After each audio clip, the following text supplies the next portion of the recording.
Not every adventure goes as planned. Let me explain.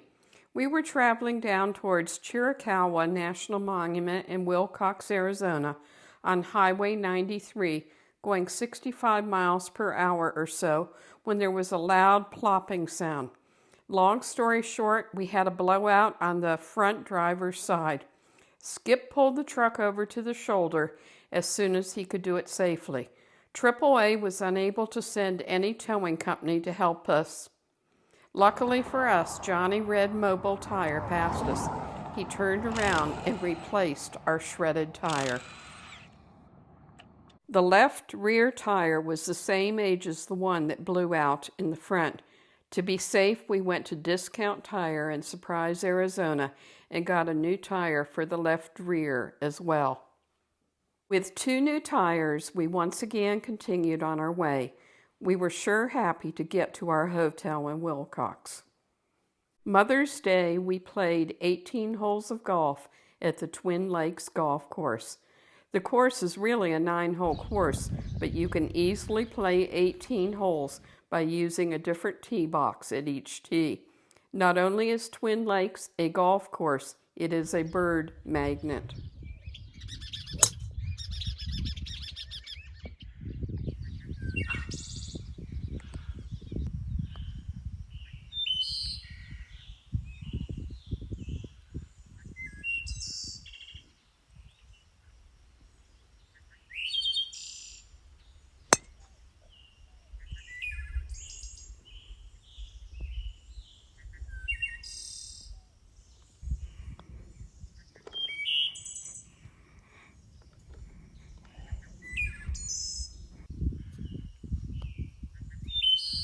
Almost.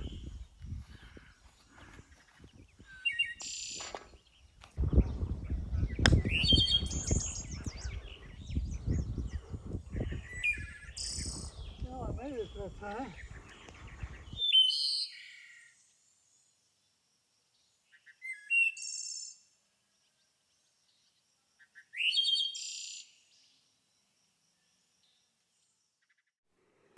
Having played golf, our adventure continued to Chiricahua National Monument, the land of standing up rocks. To get to the Chiricahua, we drove many miles through barren, lonely, tumbleweed-laden flatlands that seemed to stretch endlessly in all directions. The distant Chiricahua Mountains formed a sky island abruptly jutting up out of the desert lowlands.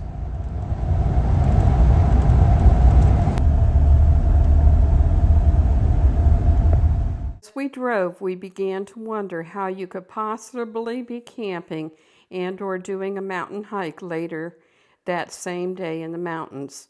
The entrance sign to Chiricahua soon came into view. We made a stop at the visitor center to get a map and to talk to a ranger. Yep, not bad. It's a 6-mile drive. This is where you access most of the trails. There's one over here too. Yep, there's one right here. This is the Least Hike Trail Monument. The least hike? Least hiked. Huh. Yeah. Why is that? It's different than the other trails. I call it the red-headed stepchild of the monument. You're not really seeing the geology like you are up here. Up here in the mountains, you are surrounded by towering spires, hoodoos, and trees in the mountain range that was originally settled by the Chiricahua Band of Apaches. Site 24 in Bonita Canyon Campground was our home for several nights. Pretty neat with the thunder going, huh?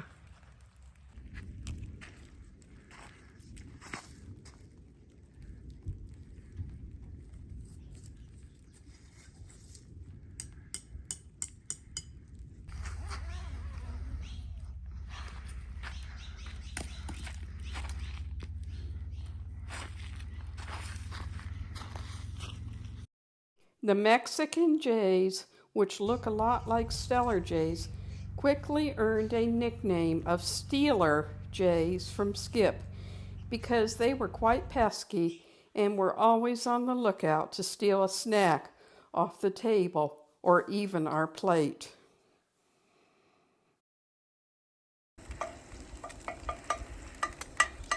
So what's breakfast? You have sausage, you have potatoes, and eggs, muffins.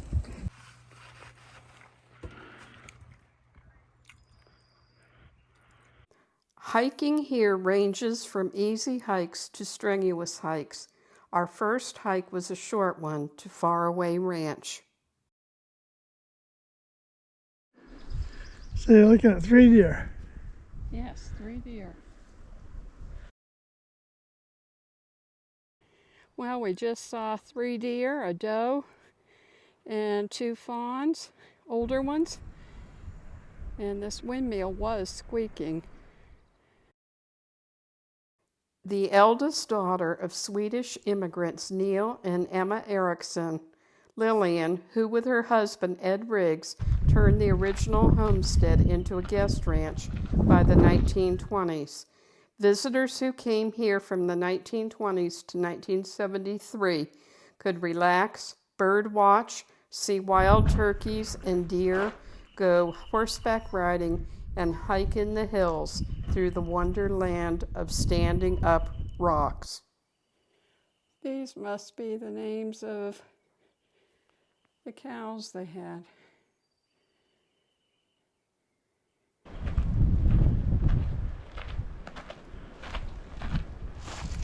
This must have been like a guest house or a bunkhouse.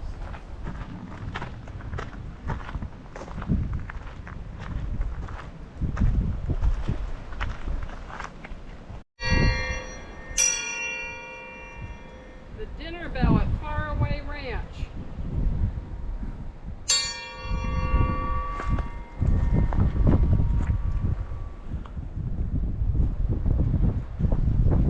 Let's go over and see if the door's open.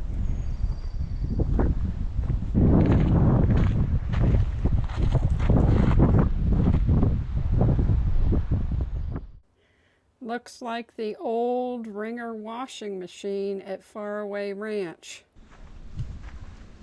You said there's water in it? Yeah, I don't think I can see it very good through here, but there's water down there. Pretty spot though for a guest ranch.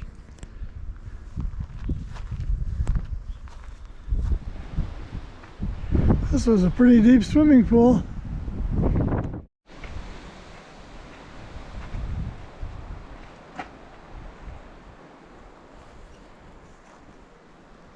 After the short, easy hike to Faraway Ranch, we decided to head up the road to the Natural Bridge trailhead. This 4.8-mile round-trip hike was considered to be moderate.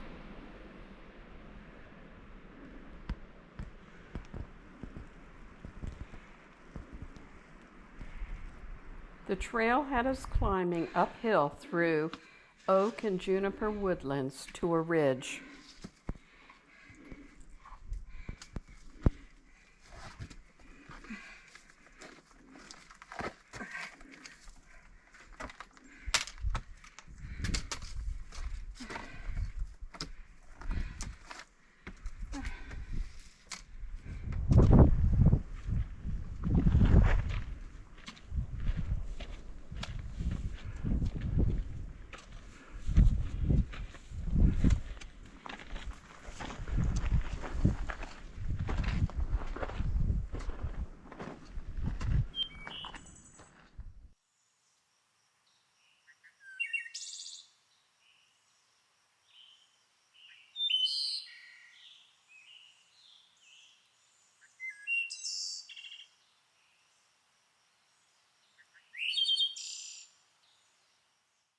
On the ridge, which was relatively flat, there were yucca in bloom.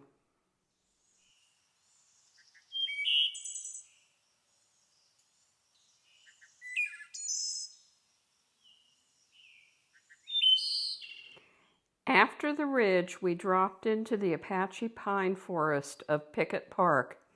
It was so named because early settlers cut the young Apache pines down for their picket fences. The breeze feels real nice here. I don't see a bridge.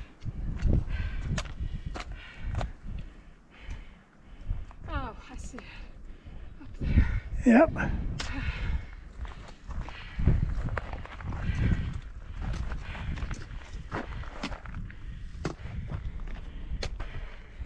The trail ended some 2.4 miles down the canyon, where we were able to look at a 30-foot water-carved rock bridge across the canyon.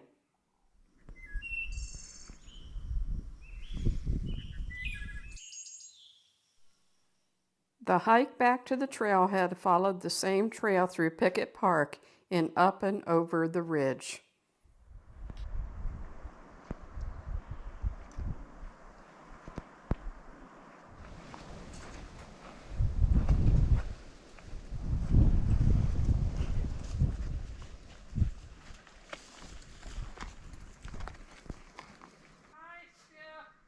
Hello? You're here? I'm almost there.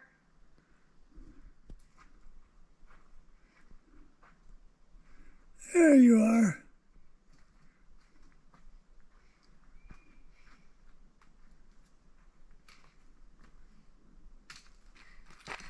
You made it.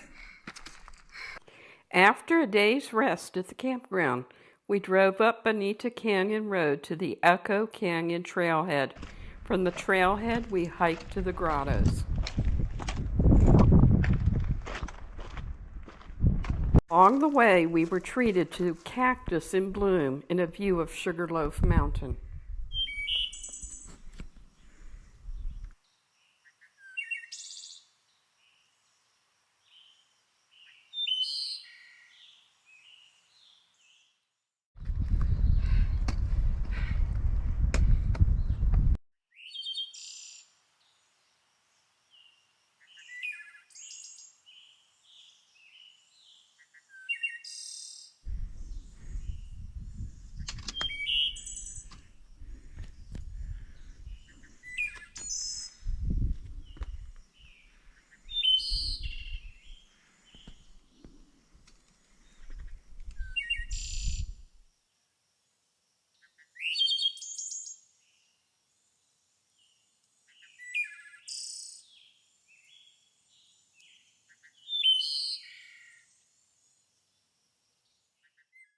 The grottos are not only an excellent introduction to this area, but a testament to the incredible power of a volcanic eruption and water erosion.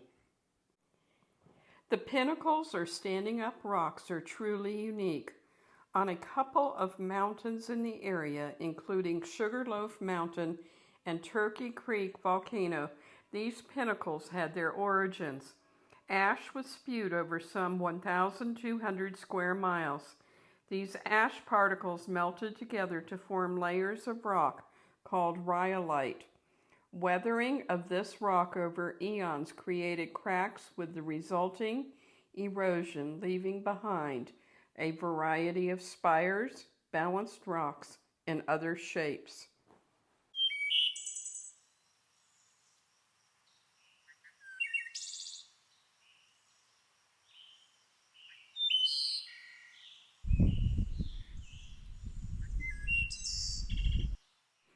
This was a great hike in a gentle rain amongst the rock formations and beautiful overlooks into the canyons.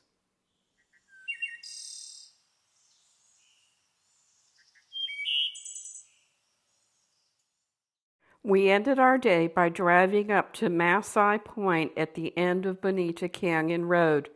From the overlooks, you can get a true sense of what being atop a sky island means. Seems the Mexican jays even visit the top of the mountain in search of a snack. Heading back to the campground were several neat rock formations along the way: China Boy, Sea Captain, and Oregon Pipe Formation.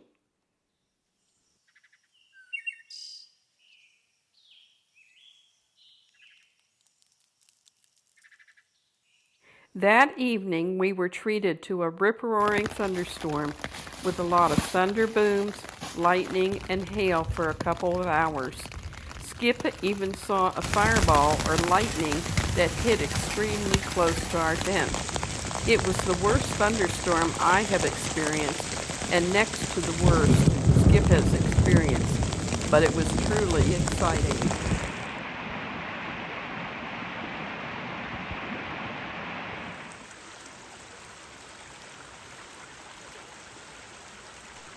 The following morning, we headed home and completed the 10-hour journey without a blowout.